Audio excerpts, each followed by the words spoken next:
Yeah, I predominantly specialized in selling properties outside of this local market, but I've also taken to selling some properties with dealing with problem tenants as well recently. And so with that, I guess I'll start just a couple of things. I'll speak briefly about some recent changes to the landlord and tenant law and how things are working currently. And then I'll open the floor to questions if anybody has particular questions about individual circumstances or, issues in general relating to landlord and tenant law in Ontario. So I guess recently the main thing that's made a lot of news and media is problems that have been happening at the landlord and tenant board. Those are in fact valid concerns. The landlord and tenant board has sort of been reformulating itself since it reopened after COVID. It's now gone entirely online. They're using Zoom as their platform for holding all hearings, which makes things a little bit more convenient, but has brought with it some other issues.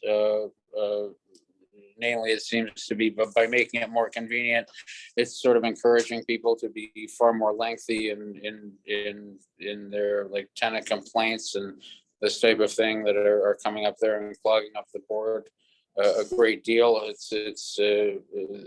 can't say it's been entirely successful. It's taking a great deal of time to get matters heard, other than matters involving serious violence and this type of thing. There's a huge backlog which has sort of accumulated not only from the break that they took at the beginning of COVID, but just the increased volume of files. There's a lot of I guess COVID has brought its own economic problems, and those have obviously manifested themselves in the far greater volume of files for non-payment of rent and other type of things that involves.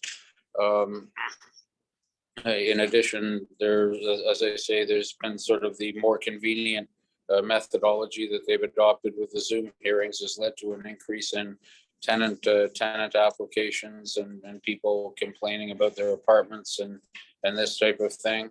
Currently, that's the board has also introduced a new online filing system that went into place last November. Since it went into place, I've yet to have a single file processed, other than somebody who stabbed somebody in front of his apartment building, and that got dealt with urgently, but just because of the nature of it. But of all the files for non-payment of rent or standard things people want into their, landlords looking to get possession of their house back, people who bought houses trying to get possession of the house, all of that type of stuff, they haven't processed a single file since they opened up this new online filing system. There has also been a number of changes that went into effect recently in terms of the legislation. One of the most prevalent, if you're selling properties or whatever, is that now people who sell properties where the purchaser wants to move in, they're also obligated to give the tenants a month's rent as compensation, where previously that didn't apply. It only applied to owners who wanted into their house and not to purchasers. There's some other things such as you can now sue tenants for money after they've left the property. That used to be in the small claims court. It's now come onto that you can apply to the board for those things as well. Although, having run the legal department at a credit bureau, even with all of those resources, it's generally extremely difficult to get money off of tenants after they've left a property. And so basically in my practice, I consider it a waste of time, and I generally don't take those type of things because it's just throwing good money after bad. There are other changes that have been brought into, like you can now sue tenants for money that's caused as a result of them breaching their obligations. For example, you call a plumber and give the tenant notice you're going to go in to do work to the property, or the plumber is going to go in to do work and the tenant doesn't let him in. You can now sue the tenant for the bill that you incur, this type of thing. Not a whole lot of things going on other than those. I mean, there have been some more changes to the law, but as to what substantive changes, there don't seem to be many. The main thing that's happened are these procedural backlogs and how they're impacting people, particularly around the sale of property and people trying to get in or get their disputes heard. A lot of the time in my real estate practice, I've taken to finding that it's often best to try and work with the tenants or come to some type of an arrangement where you'll even pay them money to either leave before you list the property or after the property is sold, just to make the deal go smoothly. There are a number of other issues, but they're no change. It's just always been an issue with respect to making sure when you sell tenanted property, you're adequately protected in the agreement of purchase and sale against various contingencies surrounding the tenant either deciding not to leave or the things that happen in that way. A lot of real estate lawyers will either use that to delay closing or try and cancel the deal or try and sue for breach of contract. There's some authority from the superior court that can't be done. But it's better to sort of protect yourself in the context of the agreement when it's originally drafted and this type of thing. I don't know, perhaps if people have individual issues they'd like to raise or speak about, I'm happy to answer any questions or address them.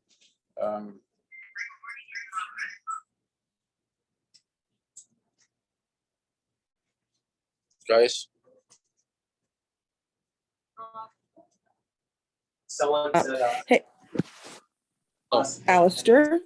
Yes. It's Shauna. I did put a question into the chat. You covered really quickly. You mentioned that landlords/buyers/owners, if they want a tenant to move, they now have to pay that 1 month's rent. Yeah, Did I that's hear right. that, or did I misunderstand that? Thank you. No, that's correct. If you're selling a property and the purchaser wants to move in and you give the tenant a notice, you're obligated to, the buyer is obligated, or the seller rather, my apologies. The seller is obligated to the tenant before the termination date in the notice. And even if you're late with that, it can't be cured. So, 1 month's rent, and it has to be like 1 full month's rent. I had recently paid the tenant like 13 cents short, and the application was dismissed on that basis. Also, if you're late with the paying the rent, then that can also cause you serious problems, and the application will usually be dismissed. So it has to be paid before the termination date in the notice. It has to be a full month's rent. I wouldn't risk it in terms of if tenants owe you rent, unless you get something in writing from the tenant saying, yeah, okay, I'll set off the 1 month's rent that I'm due against the rent that I owe you or something like that. I would nevertheless pay the tenant 1 month's rent before the termination date on the notice, regardless of whether they owe you money or not. Thank you very much. That clears things up. Thank you. so I put a question in the chat that reads, I have had issues with a landlord where they were not punctual with getting things fixed, such as non-functional appliances, poor communication. I can tell my friends about the issue, but how do I warn people about landlord in a successful manner? How do you warn people about? The landlord is not doing things in a good way with the tenant, and how do you get that information that this landlord is someone who is not very reliable? How do you deal with that situation? Well, you can, the landlord can get sued for starters, or you can call the city building department if it's something, like condos, and usually they don't usually deal with condominiums, et cetera. If it's a house or an apartment building, you can call the property standards at 311. There may be forums online, bad landlord, bad tenant, this type of thing.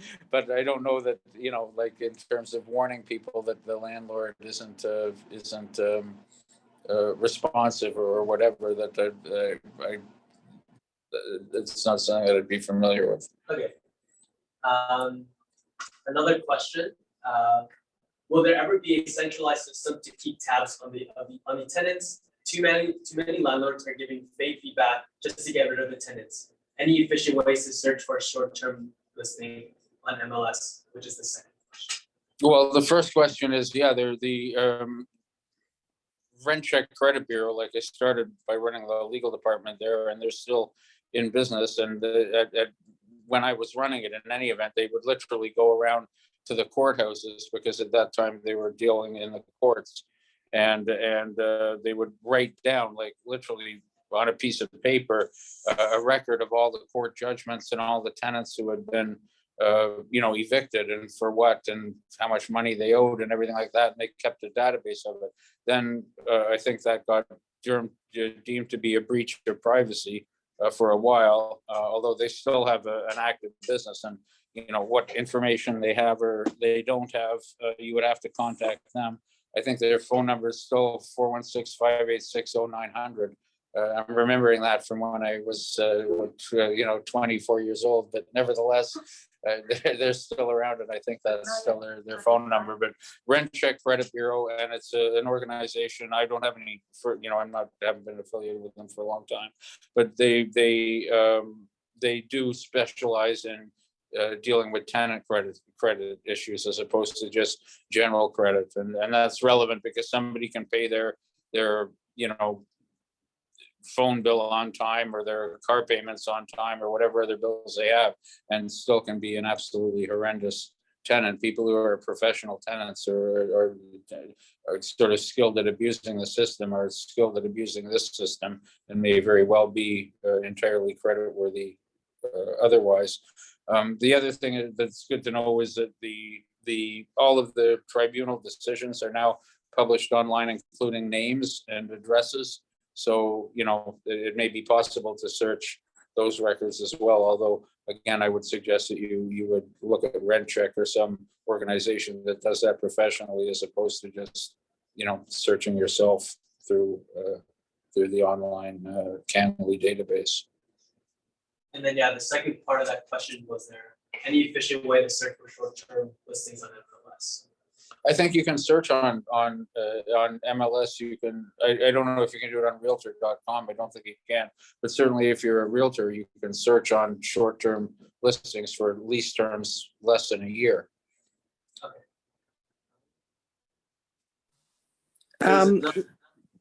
No, go sorry, ahead. Go ahead. You're okay. You're good. My question about this, the challenge with searching for short-term stuff, Alistair, is just that a lot of realtors don't put it in the appropriate, whether it's 1 year spot or short-term. They'll put it in the body of the information, not on the pull down menu on the listing for short-term. Well, I don't know. You might just throw a keyword search like for short-term or something like that, but I haven't come across that. I don't. I mean, generally, they're generally a lot more expensive, right? You can sort of flag them that way. But I don't know about exactly how to go about, other than if they're listed as being either short-term or 1 year lease in the MLS, in the field. I may have a comment. Just mute yourself. I may have a comment on that one, Shannon, that actually the old MLS is better to search. The newer one is really not good. So whenever there's nothing, something like that is not set as a default, remarks for the client, I put contain short term. And many of them will, if there's a short term, it will say either on the remarks on the client or the broker. So I'll add that one. And then you will see the listing will pop up for those ones on the short term. And that will be the best way to search for short term. Just put this keyword short term on your search. Cool, thanks. So the next question I have here is, in Toronto, can you force a tenant to leave the rental premises at the end of a 1-year lease after giving the tenant 60 days notice in writing on the first of the month before the end of the lease? No, you have to have grounds. They have security of tenure. The lease is deemed to renew automatically on a monthly basis until you have grounds to evict the tenant. And selling a property is not to evict the tenant. And then another question here, in terms of repair during tenancy occupancy, is landlord responsible for all repairs? Yes, yeah, absolutely. So even things like light bulbs and stuff like does that considered, what is considered a repair? Anything to do with maintenance or repair, like that being said, there's a like the standard isn't of what people would generally expect, right? Like you're required to keep the premises in a good state of repair, fit for habitation, and in compliance with municipal standards. And so, light bulbs, yeah, I would say that falls under repair. I don't know many, tenants who would object to having to change a light bulb or something like that. But it doesn't. It doesn't protect the luxuries. It basically protects anything. Like if you call in a building inspector and they find issues that are in violation, they'll be ordered to be repaired. But it doesn't necessarily. Like if you take out a stainless fridge and replace it with a white one, that's usually fine. It doesn't, generally deal with much more than the functional minimums of the repair obligation. And how long do the landlords have to do these things? Is there a time frame within a week, within a day, or does it depend on what kind of things are not? Precisely, it depends on what type of things that are need to be done and other factors. It's basically a due diligence type of a claim or a negligence claim. So that if you to replace a foundation wall in a basement takes a lot longer than to fix a railing on a stairway or something like that. And the courts will recognize that, and as long as you act with reasonable diligence to address the issues as soon as possible, you should be okay. And also, when you have problems with securing trades and that type of thing, they'll also take that into account, as long as it's not unreasonable. Okay. One of the major things that Alistair actually helped us specifically with the case we had, especially everybody will probably face it sooner or later in regard to have 2 or 3 people on the names on the same agreement.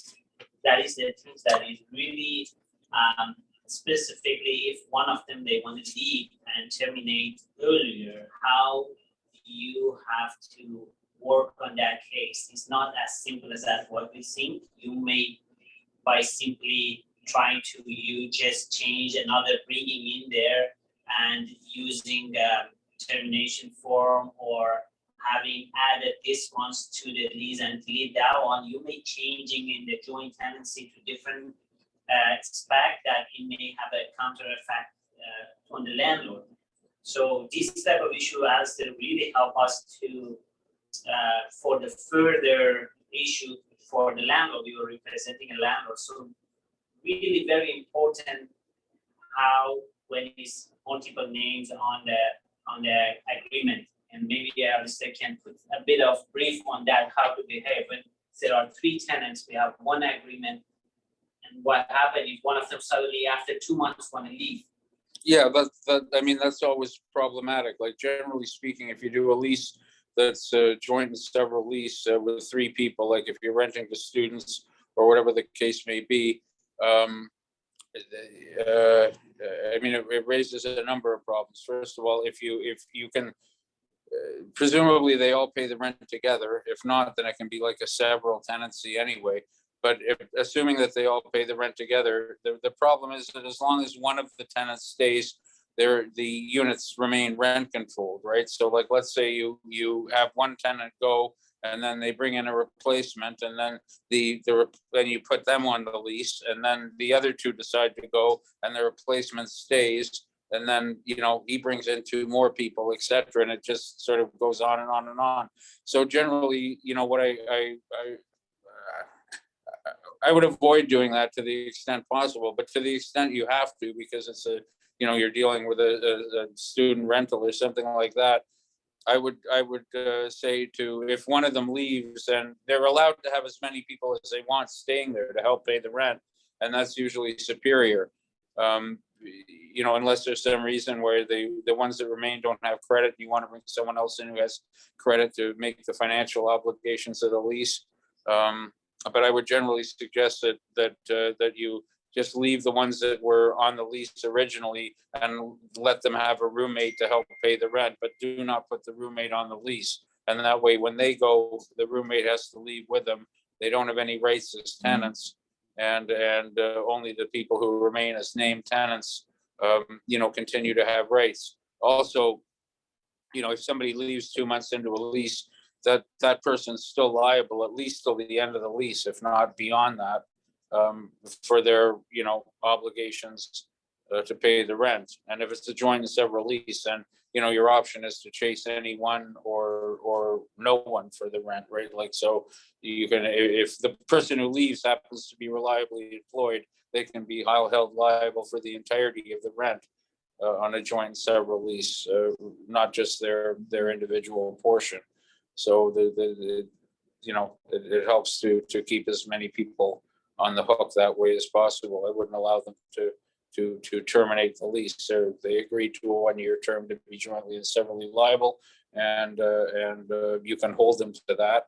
And if they want to bring someone else in to help pay the rent, then that's up to them. But it doesn't affect the landlord's right to collect the rent off the people who agreed to pay it, which is.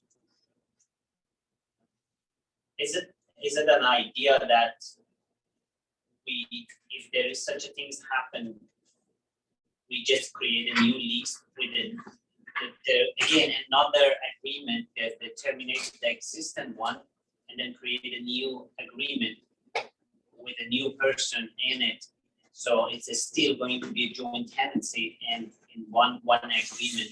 However, the new person's name is going to be there, and previous one is out of this agreement. Well, you could, but I mean, again, it depends on whether that's an advantageous thing to do. Like, and also, I would also, keep in mind that as long as you have, like, at least in the recent past, and I suspect perhaps going into the future with the way inflation has been, and the fact that the rent control guidelines far below the rate of inflation, it's a maximum of 2.5%. That it may be like, if you've got 3 on a lease and 1 leaves, it's like, okay, well, that's 1 down, 2 to go type of thing. Yeah. Because as long as you've got 1 there, they'll be able to keep rent control for as long as, like you could, as long as one of them's there, then the other 2 could leave, and that one could stay there for 5 years, and then, you're stuck with the rent control as long as they're there. So that's the downside. There's downsides and pluses and minuses to all of this stuff. But I tend to think that the majority of people want to limit the rights. The other thing too is, like, let's say that you had that situation and you have someone who's living there as an occupant with the 2 that remain. You've still got the guy who was originally signed the lease. He's on the hook for the first 12 months of the lease. And if the other 2 want to leave, you can negotiate a new rent with the guy who remains, because he was never a tenant in the first place. Right. Yeah. So, you can do it that way as well. Yes. So many ways that we can contract actually a clause, and I don't know why or not. We were thinking in another ones that, as you mentioned, that because it could be a chain and they can just extend it this with this rent control, and this is the investment properties, they can stay ever and they can make money, and who never knows what's going to be happening, right? So can we just add the person who was on the original lease to be the principal, and the lease would be terminated as long as, valid as long as one of the principal is there. Other than that, it will be terminated. And- Although it's automatically terminated. If one of them, if all of the people who were on the original lease are no longer living there and other people move in, whether, all at once or by attrition, then you can terminate the lease and say that these people, we never rented to them. But as long as one of the people who was there originally stays there, then you've got a problem. Because there's still a tenant and he just has roommates. And you're right, the only time I should say I've ever been, I had one guy who had rented a house up on Broadview Avenue, and his wife ran an English as a second language school, and literally it was like a 5-bedroom house, and the whole place was filled with mattresses, and this guy was making pulling $10,000 out of this house, and I went to try and sell it, and it was the only time I've ever been complained to RICO about, and the Law Society. Both of them were thrown out, but just because the guy, he was making 10 grand off renting this place out to all these guys who were his roommates, quote, and whatever, and he was going to do whatever he could to stop it from being sold. But yeah, that's a common thing too. Yes, for sure. Right? Yeah. Yes, there are lots of professionals out there that they know what they're doing. Yeah. Specifically during the COVID, they were just like a booming for them, getting a low rent and they stay there, right? Yeah. I guess I'm still learning about a lot of it, but I was wondering, I do know that some of the newer condo buildings and whatnot, they don't have rent control. And some of the newer, Yeah, you can go to anything they want. How come that happened, or why is there no control in it? Well, that's a political question, but essentially when the original thing was that anything built after 1991 had no rent. It's always to try and encourage more rental housing construction, right? Because that's the ultimate political thing to it. But originally the exemption was anything built after. Actually, it was built after the Bob Rae government came in to power, and that was when the Conservative government took over from the NDP government in 1990. Dating myself, even 1990, I think 97, when the Tenant Protection Act came into force, and then after that, they felt that was unfair, so they made rent control apply to all those units.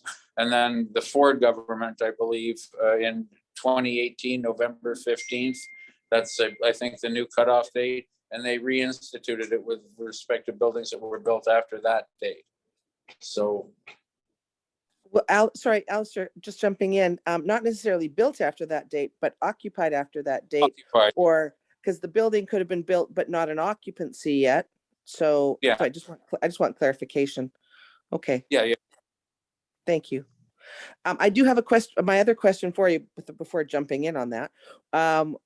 What is the most common situation / problem / question that comes up for you? Is there a common denominator? Is there a common question that kind of crosses the spectrum for big landlords, little landlords, tenants, etc.?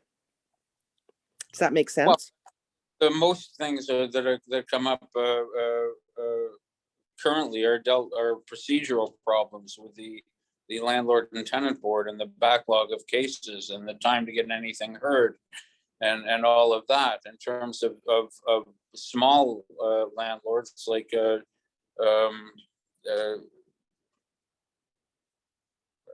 most common one I hear is people are like in relation to selling rented property and this type of stuff, and like what tenants who won't leave and that type of thing, again tied into the rent control issue and whatnot. But I can't say there's one other than the procedural problems at the landlord and tenant board, and just the incredible amount of time it's taking to get anything dealt with.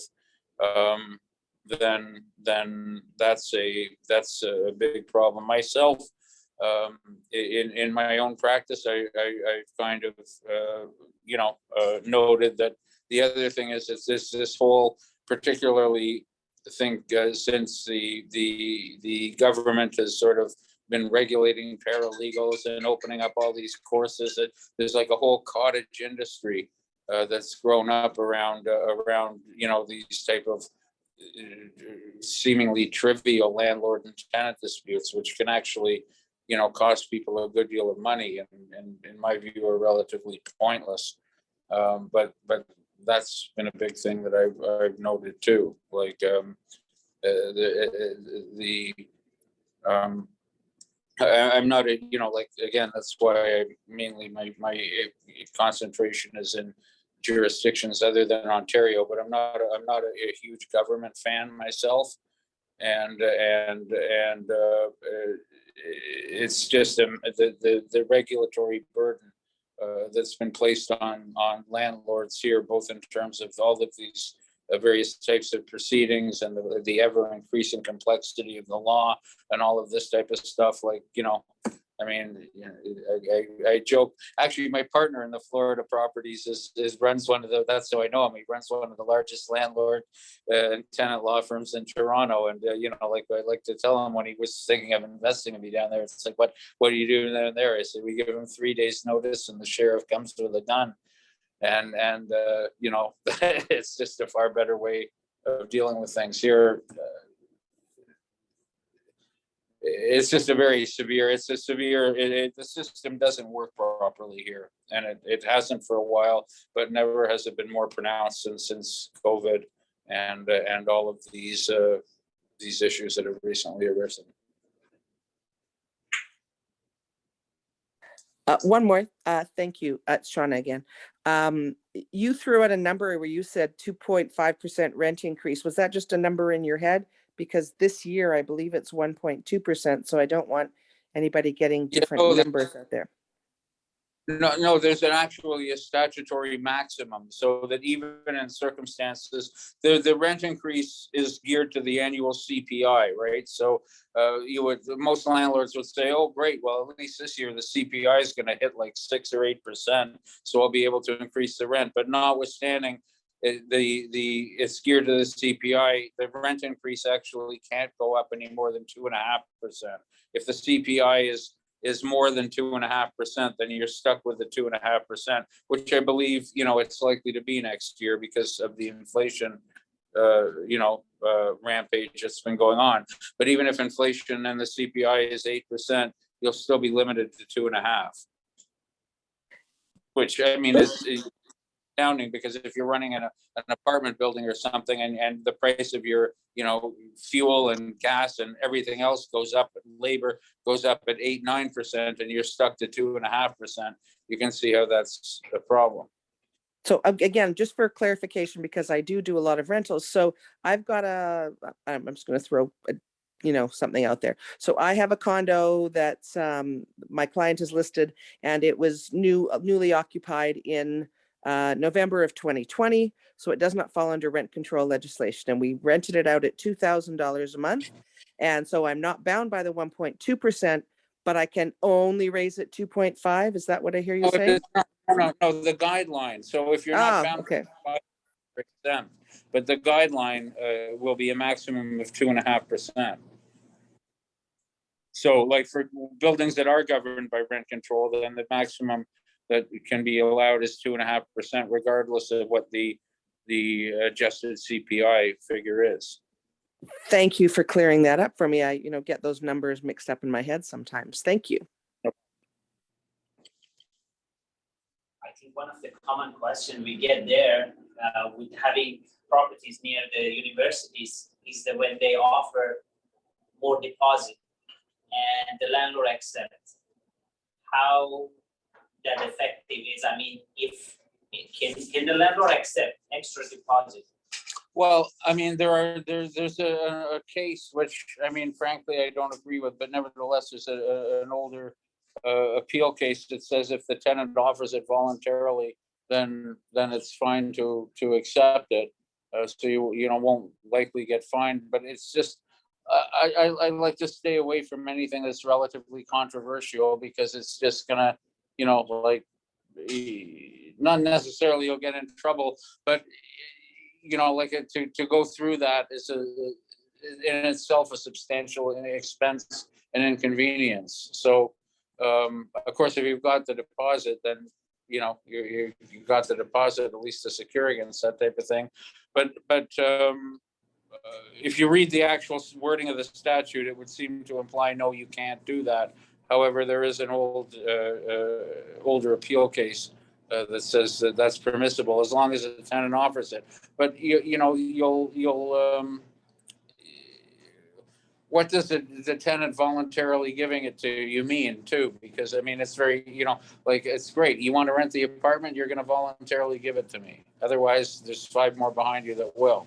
So, like, like, what's voluntarily giving it to you? I mean, yeah. So I explained that to the landlord, basically accept the tenant based on the criteria they have, not extra money. Because that extra money actually, if you accept it based on that credit, and then as you mentioned, a week later when the tenant move in, they can press you to pay back that credit because you have done something illegal as a landlord, so they can get it back. I mean, basically, if they want to be hard, right? Well, they'd have to take you to the landlord and tenant board, and then you'd have to go through the whole argument about it and everything like that, and just like, and plus, like, then your relationship's already off to the wrong start and whatever. But yeah, I mean, I just I think it's not the worst thing you can do, but it's not, it still has some area, the room to cause you trouble. I think to save us, that also we have to give this implication of to the landlord what exactly they may face by accepting that. And that way we can decide better. Yeah, I would say more than likely, as much as they say that you can face fines and this and that and the other thing, I've been practicing 30 years and I've never seen anybody be fined, other than if you literally throw somebody out, like lock the doors and change the locks in the middle of the night or that type of thing. But the fining people and whatever usually doesn't happen. It's just usually the pain of having to deal with it and go through the hearing and whatever. You can do the hearing by Zoom, now, so it's not really that much of a, I mean, the worst that happens is, I suppose, you get ordered to pay back the money. But I mean, the worst that happens, of course, is that they, don't pay you the rent and then drag you through all of that type of thing. So I guess I had a question though regarding like the landlord, if they do ask for more money of the rent and whatnot, like how would they wouldn't even be like, is there a way that they can actually get in trouble? Like, how would they get in trouble for that? Like, you file a form with the landlord and tenant board. The tenant. The tenant would do that. Yeah, you can just file a form with the landlord and tenant board, $48, and you'll end up with a hearing and someone to decide whether you paid too much rent, as a deposit. This is also our experience. We have had issues with the tenant and no pets. In the first day of the tenancy, she came with the Rottweiler actually, and he said they had an issue with the boyfriend, and the boyfriend could not take the pet, and then she has to take it with her. And that is her story all the time. Move on to the next property. They claim they have no pets, and then on the first day they actually bring it in. So that's sort of the things. What can you do? Well, nothing if it's just a normal building. If it's a condominium building that doesn't allow pets, then there's a great argument. As I say, I got for another agent here, actually. I think it was for another agent here. Yeah, it was. And we ended up settling it with it. It's a very interesting argument. If like, these buildings don't allow pets, right? So if you bring a pet into that type of building, the Landlord and Tenant Act or the Residential Tenancies Act says absolutely you're allowed to have a pet. The condominium board and the Condominium Act allow buildings to regulate the size of pets and this type of thing, and actually although there are limits on that too, but a very interesting issue. I've actually got a video posted on my website of the actual argument, because even though we didn't make it, I nevertheless published it as if I was bringing it to the court. It's it's, sorry. Yeah, buy in the building that doesn't allow pets. But the simple answer, it's not an easy thing. Like, by the way, it's not like something, so it's a great way to, like, I'd love to argue it. My accountant will love you even more, type of thing. If you know what I mean. Like, it's not something where you just go and point at a law. It's like a lengthy legal argument that involves like basically the idea is that if you have two statutes that are apparently in conflict, the idea is to make the statute to uphold each of them to the extent possible.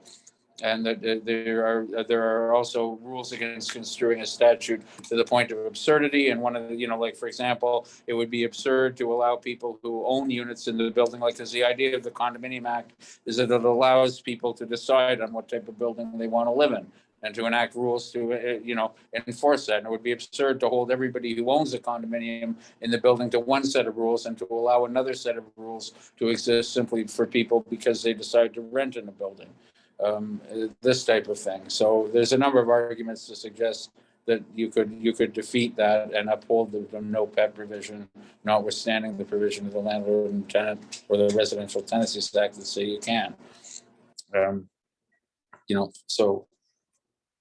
Yeah, but what about what if the condominium does allow pets, but the landlord is the one, the same situation, but the condominium doesn't allow pets? Then what happens? What if it's just between the landlord and tenant, where the landlord is saying that pets are not allowed, and then the same situation happened where that person had to bring the Rottweiler or the pet inside the. Yeah, there's nothing you can do about that. You can refuse to rent to somebody because they have a pet, but what they can bring in a pet after they. You can't do anything. No, there was a famous case in the 1970s called the Fluffy case, where this old lady had a cat named, oddly enough, Fluffy, and so she got evicted, and so that they wrote it right into the law that you're allowed to have pets. And beyond that, I mean, it's just like I say, the amount of regulation that goes on here is just absolutely ridiculous. But there's other things too. Like, now you'll find that even people, I noticed that there's like a couple of people in this building who have dogs. One of them, there's a lady who always comes out, young girl, and she comes out with a large bag, and she takes out like the smallest dog I've ever seen and puts it on the ground, and away she goes. She comes back, puts the dog back in her bag, and takes it upstairs. But people claim, for example, that they're emotional support animals and that they're protected under the Human Rights Code and this type of thing. Like, you even see the stuff on the news, like there's people who take, like they say that they have an emotional support goat that they take on the plane and this type of stuff. It's just ridiculous. And there hasn't been any clear regulation of it. It's always like.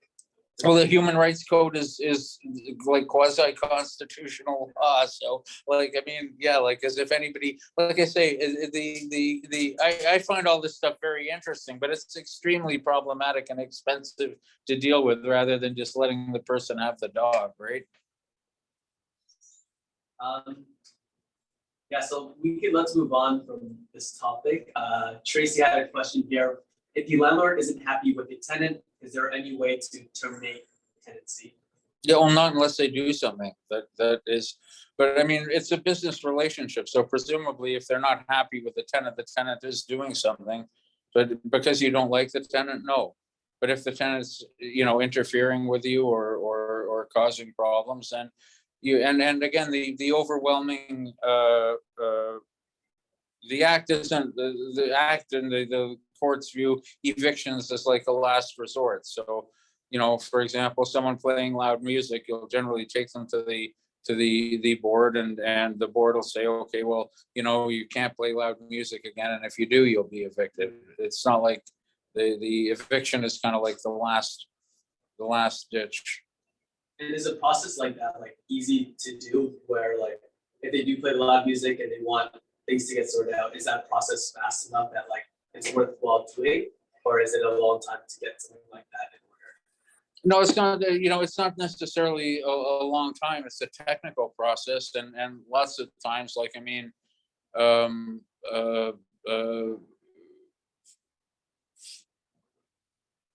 from my perspective, I don't like, it wouldn't be the way that I would spend my money.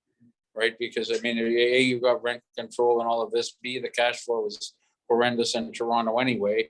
And if it's a way to run up $1,000 bill for nothing other than I'm gonna get someone to play quieter music when I don't live there anyway, and it's not really my problem. Now, if you've got the condominium sending you $900 lawyers letters saying to reduce the music, then obviously that becomes more pressing. Yeah, and again, like I was saying, the recent changes to the act would seem to allow you to sue the tenant for that $900, because that's the condominium act is structured in such a way that the condominium can basically write their own ticket and add it to your maintenance fee or as a lien on the property. So the condominium lawyers write the most expensive letters of anybody that I've ever seen, right? Like $900, $1,300 to tell the person to get rid of it, their tenant's making too much noise. Well, at least now with these recent amendments, if you can show, like, you can charge that back to the tenant, although it may well cost you more than the $900 because the tenant's entitled to a hearing and a trial, and you have to summons all the people who were disturbed by the noise and all of this type of stuff, right? So, I mean. And then there was just one last question here as of now. What is something that tenants tend to do that they are not supposed to do? And then same questions for landlords. Is there anything that comes to mind? Well, I mean, other than not pay the rent or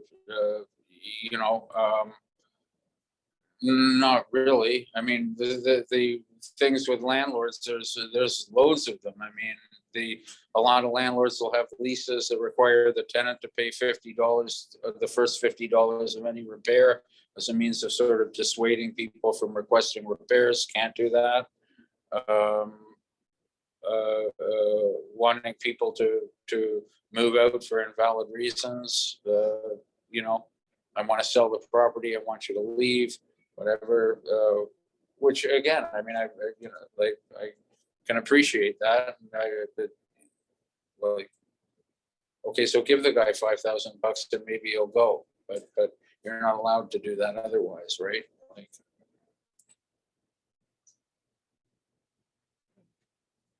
So yeah, thank you so much, Alice. oh, my pleasure. There was One more? yeah, well, Lewis had asked this question, but if you could repeat the answer to it.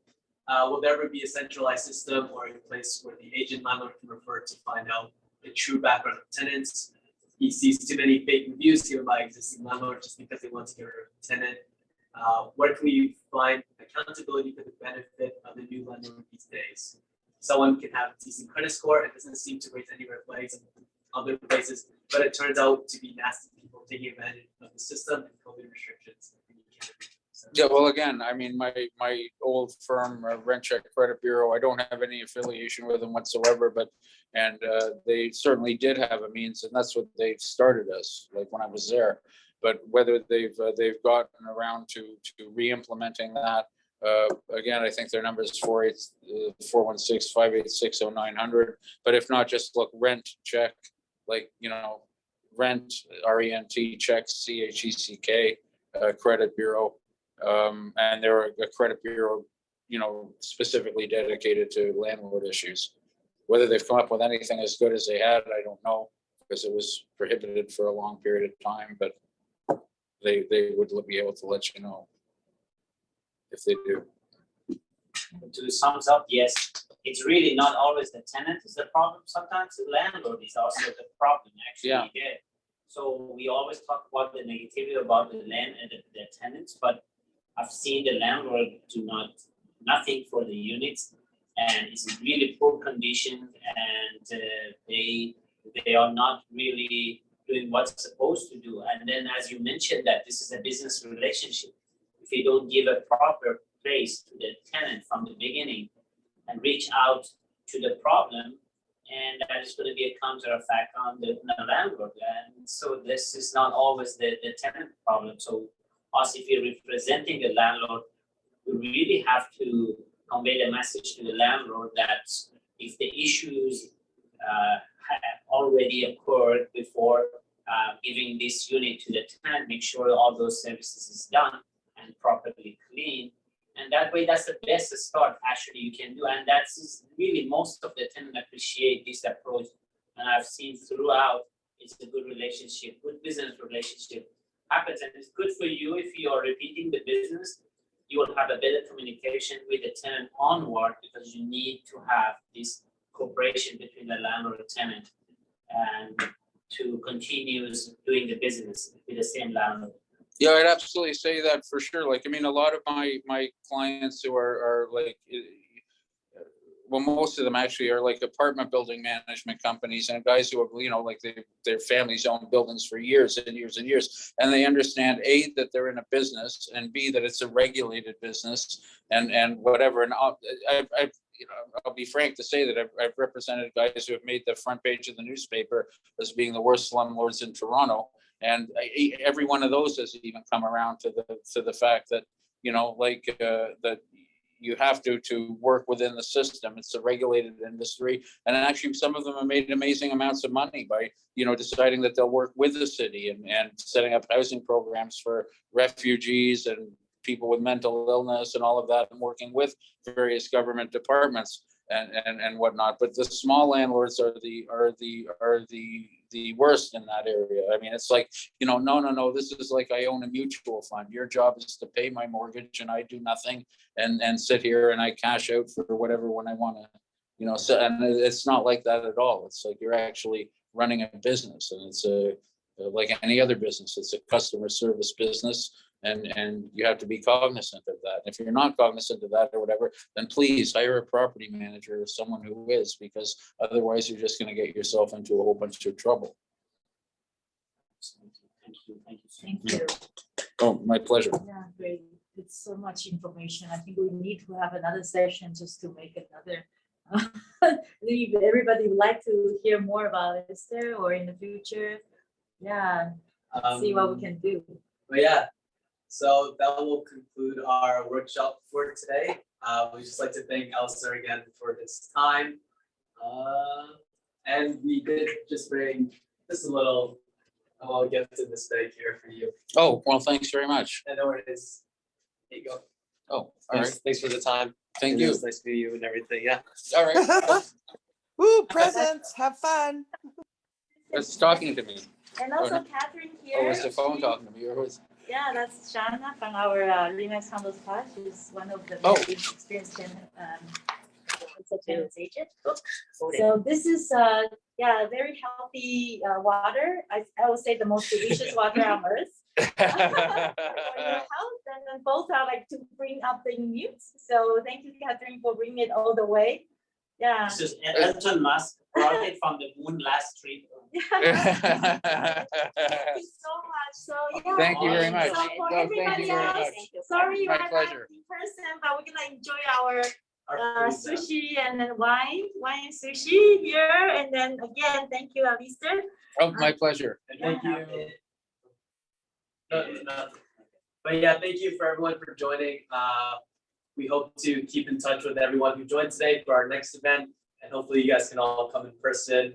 And as we transition to more of an in-person event and stay on the Zoom. And again, once again, we are sorry about the delay with the Zoom and all the technical stuff, but for next time, as this was our first event, but hopefully this won't happen again. Definitely. And yeah, hope to see everyone soon. All right. Ken. Thank you. Thank you so much. Thank you. Awesome. Yeah, great Have a job. great day, everyone. All right. So are you hungry?